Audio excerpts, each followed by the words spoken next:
هو ايه اللي انا قريته ده؟ محاولة انتحار. انت عارفة جليلة مخها مفوت. يعني هي مسافرة اسكندرية تحضر افتتاح فيلم فجأة تقوم تنتحر؟ حبيبتي، ما باباكي بيقولك إنها مش طبيعية، وبعدين عموما هي بقت كويسة خلاص يعني شوية. وليه ما يكونش حد حاول يقتلها؟ انت شاكة ان انا اللي عملت كده مثلا؟ هو انت ينفع تعمل كده؟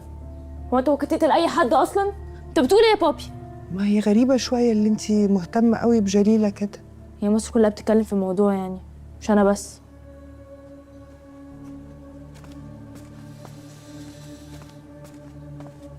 هو انت تفتكر ان في حد ممكن يشك فينا؟ اكيد لا. خلينا في المهم. انت لازم تمثلي قصة تعاطف مع جليلة. الناس متعاطفة معاها جدا، وسكوتك هيتفسر بشكل تاني. اكيد لا، انا معرفش انافق. خلي منى تكتبهولك لو ايدك مش مطوعة. ما انت لو ما عملتيش كده الناس مش هتسيبك في حالك. اسمعي كلامي واعملي البوست ده وهتطلعي ترند واورجانيك. هو انت ليه بتعاملني على اساس ان انا تافهه؟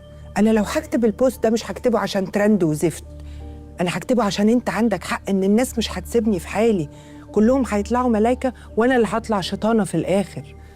يا رب السوشيال ميديا دي تختفي. انا ماشيه.